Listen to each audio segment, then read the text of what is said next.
మనోహర్ దాస్ గారికి, ఇక్కడ విచ్చేసిన ఈ చిన్నారి బంగారు తల్లు ఎంతో చక్కగా డాన్స్ చేశారు. మరి ఇక్కడ మీ అందరూ నా హిందూ బంధువులందరూ కూడా నమస్సుమాంజలీలు. అయితే మనము ఇప్పుడు ఆధునిక సమాజంలో ఉన్నాం. మన సమాజంలో ఎన్నో మార్పులు అవుతున్నాయి. మరి ఒక మంచి సమాజాన్ని నిర్మించాలంటే మనము ఒక 5 పరివర్తనల గురించి ఈరోజు మీ అందరితో చర్చించదలుచుకున్నాను.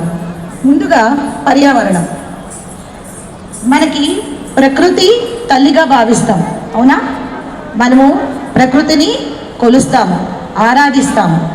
మరి ఈ ప్రకృతిని సంరక్షించుకోవాల్సిన అవసరం మనకందరికీ ఉంది కదా.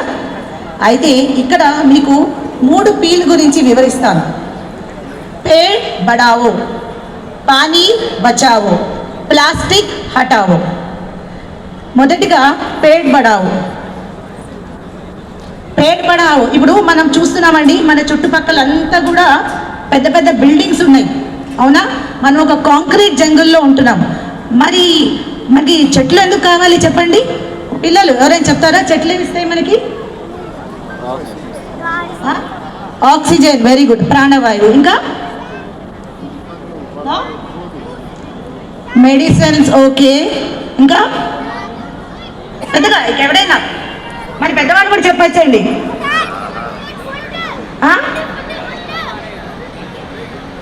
ఆహారాన్ని ఇస్తాయి కదా, ఆహారం ఇస్తాయి, మంచి నీడని ఇస్తాయి. ఇంకా అన్నిటికన్నా ముఖ్యం గాలి. కరెక్ట్ వర్డ్ రాదు. ఇంకా వెరీ గుడ్, పొల్యూషన్, కాలుష్యాన్ని తగ్గిస్తాయి. అందుకని మనము పేడ్ బడావు అని చేయాలి. అంటే చెట్లని మనం పెంచాలి. ముందుగా మనం ఏదైనా చెట్లని మరి కాంక్రీట్ జంగుల్లో మన సివిలైజేషన్ ప్రకారం ఆధునిక అర్బనైజేషన్ వల్ల మనము చెట్లని మనం నరికి మరి బిల్డింగ్లు కడుతున్నాం కదా. మనం ఏం చేయాలి? దాని ద్వారా చెట్లని మనం పోస్తున్నప్పుడు ఇంకో చోట మొక్కలని నాటాలి. అర్థమైందా? అందరూ కూడా నాటారా అమ్మా మీ మొక్కలు? ఓకే. తర్వాత పానీ బచావ్. మనమందరూ కూడా ఒక షవర్ కల్చర్ వచ్చేసిందండి మనందరికీ. మన ఇళ్లలో మనం షవర్ వాడుతున్నాం. మనం ఎంత నీళ్ళు వాడుతున్నామో మనకే తెలియట్లేదు. కనుక మనకి నీళ్ళని మనము కాపాడాల్సిన, సేవ్ చేయాల్సిన అవసరం చాలా ఉంది. షవర్ బదులు మనం ఏం చేయొచ్చు?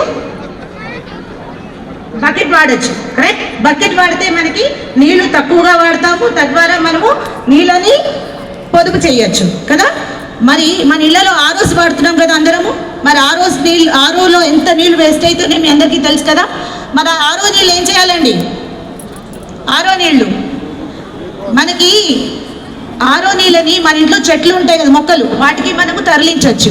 అలాగే మనము టెర్రస్ గార్డెనింగ్ చేయొచ్చు. టెర్రస్ గార్డెనింగ్లో ఈ నీళ్ళని కనుక మనము అక్కడ తరలిస్తే మనము చక్కగా మొక్కలు పెరుగుతాయి. మన ఇంట్లోనే మనం చక్కగా కూరగాయలు పండించుకోవచ్చు. సో టెర్రస్ గార్డెనింగ్ కూడా మనము అందరం కూడా చేయాలి. తర్వాత ప్లాస్టిక్ హటావు. చెప్పండి, ఇవాళ రేపు మన అందరికీ పెద్ద మహమ్మారి ఏంటండి? ప్లాస్టిక్, అవునా? ఎక్కడ చూడండి ప్లాస్టిక్. మరి ఈ ప్లాస్టిక్ని ప్లాస్టిక్ మనము టోటల్గా నిషేధించచ్చా? లేదు కదా, ఇది నిషేధించలేము. మన ప్లాస్టిక్ మన జీవితంలో ఒక భాగస్వామి అయిపోయింది. అది బయోడిగ్రేడబుల్ కూడా కాదు.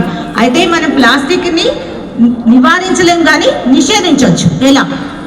మనము ఏదైనా అంగడికి వెళ్ళామనుకోండి, షాప్స్కి, మనం ఏం చేయాలి? బట్టల బ్యాగులు తీసుకెళ్ళాలి, పేపర్ బ్యాగ్స్ తీసుకెళ్ళాలి. పిల్లలు ఇవన్నీ మీకు తెలిసినే కదా, స్కూళ్ళలో చదువుతుంటారు కదా, అవునా? బట్టల బ్యాగ్స్, పేపర్ బ్యాగ్స్ ఇవన్నీ తీసుకెళ్ళాలి. ఏం చేస్తారా? 1-2 చెట్లు కమాన్ అందరూ చేస్తే బాగుంటుంది. మన కాలనీ అండి, మనం అందరం కూడా బాగుండాలి, మన చుట్టుపక్కల వాళ్ళు కూడా బాగుండాలి. సామాజిక సమరసత. ఒకప్పుడు మనకి గురుకులాలు ఉండేవండి. గురుకులాల్లో రాజు బిడ్డ అయినా పేద విద్యార్థి అయినా కలిసి చదువుకునేవాళ్ళు, కలిసి ఆడుకునేవారు. మరి ఇప్పుడు మనకంతా కూడా ఏమవుతుంది? మనకంతా కూడా మన స్టేటస్ బట్టి స్కూళ్ళు, కాలేజీలు వచ్చాయి, అవునా? మరి మన పిల్లలకి సామాజిక సమరసత ఎక్కడుందండి? అందరూ సమానమే. ఇప్పుడు మన ఇంట్లో మన పనివాళ్ళు, కార్పెంటరు, ప్లంబరు, వీళ్ళు లేకపోతే మనకి పనులు అవుతాయా? రోడ్లు క్లీన్ చేసే వాళ్ళు వీళ్ళందరూ లేకపోతే మనకి పనులు అవుతాయా? మరి మనం వాళ్ళని గౌరవించాలి కదా, సమానంగా చూడాలి కదా. మరి వాళ్ళు మనకి పనిచేస్తుంటే మనం కూడా ఇంకొకరికి పనిచేస్తున్నాం కదా.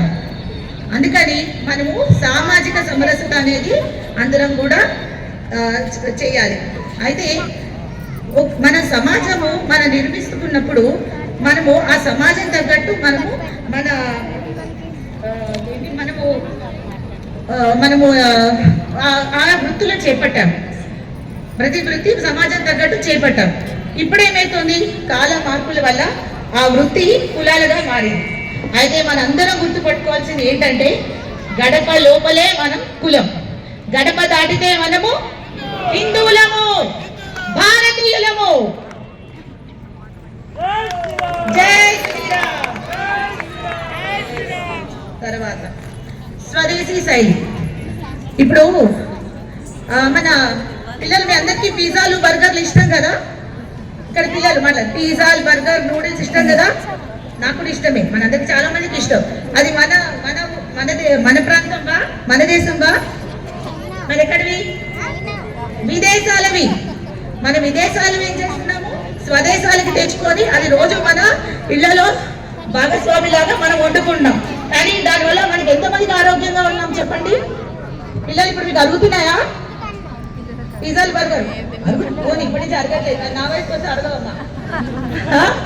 సో మనము ఏంటంటే మన బాడీ కూడా ఆ ప్రాంతం తగ్గట్టు మన బాడీ కూడా మార్పు ఉంటుందండి. ఎప్పుడైనా మన ప్రాంతం తగ్గ పంటలు పండించుకొని ఆ పంటలతో వచ్చి మనం వండుకొని తింటే ఆరోగ్యంగా ఉంటాము. తర్వాత దేశ భాషలందు తెలుగు లెస్స అన్నది ఎవరండి? శ్రీకృష్ణదేవరాయల వారు. మరి ఇప్పుడు sorry to say Telugu less అవుతోంది. నిజమేనా? మనము పిల్లలకి తెలుగు అనేది తగ్గిపోతుంది. మనం ఏం చేయాలి? తెలుగు అనేది మన సంస్కృతికి మూలం, మాతృభాష. అది ఏదైనా కానివ్వండి, మన సంస్కృతికి మూలం. మన భాషని మనం గౌరవించాలి, మన భాషని పిల్లలకి నేర్పించాలి. తర్వాత ఇంకోటి, మన చేనేత కార్మికులు కానీ హస్తకళలు చేసే వాళ్ళని మనం అందరం కూడా ప్రోత్సహించాలి. మన ఏ ఊరికి వెళ్ళినా అక్కడ చేనేతకారుడి దగ్గర కానీ అక్కడ హస్తకళలు చేసే వారి దగ్గర కానీ కొనుగోలు చేస్తే మనము వాళ్ళని ప్రోత్సహించిన వాళ్ళం అవుతాం. వాళ్ళు కూడా కంటిన్యూ చేస్తారు. అది రూపాంతరం చెందదు. తర్వాత మనము ఇంట్లో వాడే సోప్స్, షాంపూస్, మరి టూత్ పేస్ట్లు చాలా మటుకు మనకి ఇంపోర్ట్ చేస్తున్నామండి. అవి ఇక్కడ ప్రోడక్ట్స్ కావు, మనం చాలా మటుకు ఇంపోర్ట్ చేస్తాం. మరి ఈ ప్రోడక్ట్స్ ని మనం ఇంపోర్ట్ చేసుకుంటున్నాము. అదే గనక మనంగా తయారు చేసుకుంటే ఎలా ఉంటుంది? మనం తయారు చేసుకుంటే ఏమైతుంది? మన దేశ ఆర్థిక స్థితి పెరుగుతుంది కదా. మనము అందరం కూడా మనము ఈ ఫ్యాక్టరీలు పెట్టి ప్రొడక్షన్ ని పెంచాలి. తద్వారా మన జీడిపి కూడా పెరుగుతుంది. తర్వాత పౌర నియమాలు, మన బాధ్యతలు. బాధ్యత అంటే ఏంటి? ఎక్కడి నుంచి వస్తుంది? క్రమశిక్షణతో వస్తుంది కదా. క్రమశిక్షణ అనేది మనం పాటించాలి. మరి క్రమశిక్షణ ఏంటి? మన బాధ్యతలు ఏంటి? ట్రాఫిక్ సిగ్నల్స్ తప్పకుండా పాటించాలండి. ఇక్కడ మనకి రూల్స్ అండ్ రెగ్యులేషన్స్ పాటించాలి. అందులో ఫస్ట్ అందరూ కూడా హెల్మెట్ ధరించాలి, సీట్ బెల్ట్ ధరించాలి. ఇది ఎందుకంటే యాక్సిడెంట్స్ జరిగినప్పుడు ఇది మనని రక్షిస్తుంది. 18 ఏళ్ల లోపల పిల్లలకి మాత్రం దయచేసి మీరు మీ వెహికల్స్ ఇవ్వకండి. ఎందుకంటే మనం ఎన్నో యాక్సిడెంట్స్ బయట చూస్తున్నాం. కాబట్టి మీరు పిల్లలకి 18 ఏళ్ల లోపల వెహికల్స్ మాత్రం వాళ్ళకి ఇవ్వకండి. తర్వాత మనం అందరం కూడా జీబ్రా క్రాసింగ్ దగ్గరే క్రాస్ చేయాలి. ఓకేనా? ఎవరు కూడా రెడ్ లైట్ పడినప్పుడు ఖచ్చితంగా ఆగాలి. గ్రీన్ లైట్ పడినప్పుడే మనము ముందుకి సాగాలి. మనము రెడ్ లైట్ పడినా కూడా ముందుకు వెళ్తే ఏమైతుందంటే, గ్రీన్ లైట్ వాళ్ళు ముందుకు వస్తున్నప్పుడు యాక్సిడెంట్లు అవ్వవా? అందుకని మనం అందరం కూడా మనము ఖచ్చితంగా ట్రాఫిక్ నియమాలు పాటించాలి. ఓపిక అన్నా సరే ఎదురుగా రాకూడదు. యూటర్న్ తీసుకొని దూరమైనా పర్వాలేదు, ఎదురుగా మాత్రం రాకండి. ఎన్నో యాక్సిడెంట్స్ అవుతాయి. కనుక మీ అందరికీ విజ్ఞప్తి, మనం ఈ సమాజంలో మనకి పౌరులుగా మన బాధ్యతగా traffic signals and rules and regulation తప్పకుండా పాటించాలి. అలాగే ఎక్కడ పడితే ఉమ్ము వేయద్దండి. మనము చుట్టుపక్కలంతా నీట్గా పెట్టుకోవాలి. మరి ఎందుకు ఇప్పుడు మనము గోమాతని పూజిస్తాం కదండి, గోమాతని. మరి ఆ చెత్త తీసుకెళ్ళి అక్కడ పడేస్తే మరి ఆ గోమాత అందులో ఉన్న ప్లాస్టిక్ తింటే ఏమవుతుందండి? గోమాత బతుకుంటుందా? మరి చేతులారా మన గోమాతని మనమే చంపుకుంటున్నాం కదా. అందుకని మనకి పౌరుల్లాగా మనము మంచిగా రూల్స్ అండ్ రెగ్యులేషన్స్ పాటించాలి. తర్వాత కుటుంబ ప్రబోధన. కుటుంబ ప్రబోధన అంటే ఏంటి? కుటుంబాలు మన సమాజానికి మూలం కుటుంబం, అవునా? ఇప్పుడు ఒకప్పుడు కుటుంబాలు పెద్దగా ఉండేవండి, ఇప్పుడు కుటుంబాలు చిన్నగా అయ్యాయి, అవునా? ఒకప్పుడు ఏదైనా సమస్య వచ్చింది అనుకోండి, మనం ఏం చేసేవాళ్ళం? మన పెద్దవారి దగ్గరికి వెళ్ళి వాళ్ళని ఒక సలహా అడిగేవాడు. వాళ్ళ అనుభవాలను మనకి ఏదో ఒక సొల్యూషన్ చెప్పేవారు. దాని ద్వారా మనకి సొల్యూషన్ వచ్చేది. కానీ ఇప్పుడు ఏమైతుందో చెప్పండి, మనము డబ్బులు ఇచ్చుకొని కౌన్సిలర్ల దగ్గర మరి డాక్టర్ల దగ్గర వెళ్ళి మందులు తెచ్చుకుంటున్నాం. కారణం ఏంటో చెప్పగలరా? నో టైం, మీ టైం. మన కుటుంబంతో స్పెండ్ చేయడానికి మనకి టైం లేదు. మనకి మీ టైం. మనం ఎక్కడ వెళ్ళినా ఈవెన్ ఇప్పుడు కూడా కొంతమంది మనం కూర్చొని మొబైల్ ఫోన్స్ చూస్తున్నారు. అంటే మనం అందులో లీనమైపోతున్నాం. ఎక్కడైనా ఫంక్షన్కి వెళ్ళాం అనుకోండి, కొంచెం హలో హాయ్ అంటున్నాం, మళ్ళీ మన మొబైల్ ఫోన్లలో లీనమైపోతున్నాం. ఈ మీ టైం అనేది మనము మానేయాలి. నో టైం అనేది మానేయాలి.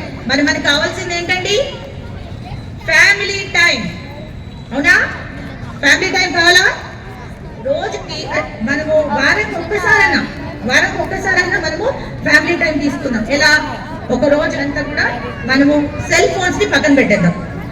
ఆ రోజు చక్కగా పిల్లలతో కూర్చొని కుటుంబ సభ్యులందరూ కూడా మన చిన్నప్పుడు ఆడుకునే వాళ్ళు కదా అన్ని indoor games, carroms, scrabble, chess, anything else, snake and ladder, అలా ఎన్నో గేమ్స్ ఉన్నాయి కదమ్మా. అలా గేమ్స్ అన్ని కూడా మనం కూర్చొని ఆడుకోవచ్చు పిల్లలతో. వారానికి ఒక్కసారైనా కలిసి భోంచేద్దాం. వారానికి ఒకసారి కాదు, రోజు చేస్తే ఇంకా మంచిది. కానీ ఇప్పుడు మనకి దుస్థితి ఎలా అయిపోయిందంటే వారానికి ఒక రోజు చేస్తేనే గొప్ప అన్నట్టుంది, అవునా?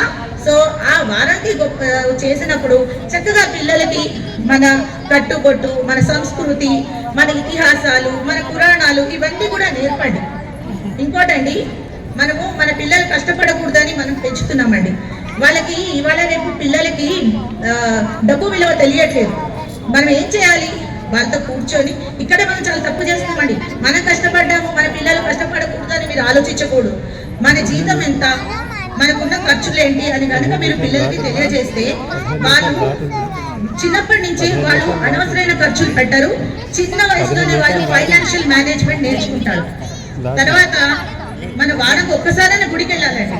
ఇలా మంచి సాంప్రదాయ దుస్తుల్లో, మగవారైతే పంచలో, ఆడవారైతే చీరలో, చిన్నపిల్లలు ఇలా అయితే పరికిణీలో కానీ లంగావోణిలో వెళ్తే చక్కగా మనందరం కూడా గుడి చూస్తున్న వారం అవుతాము.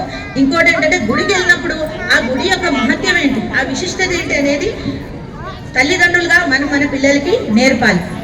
అలాగే లలిత కళలు కూడా చాలా ఇంపార్టెంట్ అండి. ఈ లలిత కళలు కూడా పిల్లలకి మనము నేర్పాలి.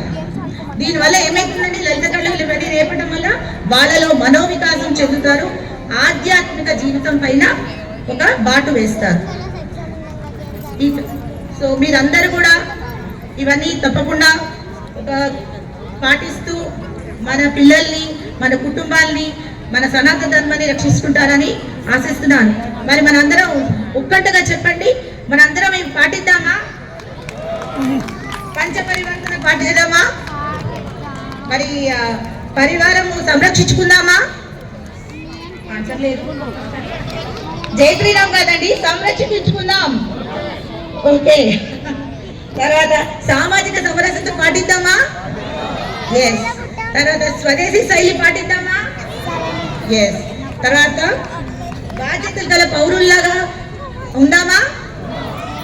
సో ఇదందరూ కూడా మనం పాటిస్తామని ఆశిస్తూ జై శ్రీరామ్, జై శ్రీరామ్, జై శ్రీరామ్. భారత్ మాతా కీ, భారత్ మాతా కీ, భారత్ మాతా కీ. వందే మాతరం, వందే మాతరం, వందే మాతరం.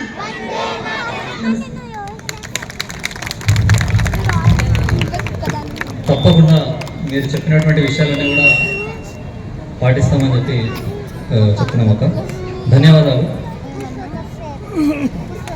మనకి తర్వాత మళ్ళీ ప్రసంగం చేస్తారు. దాని ముందు యలవర్తి అనురాధ గారు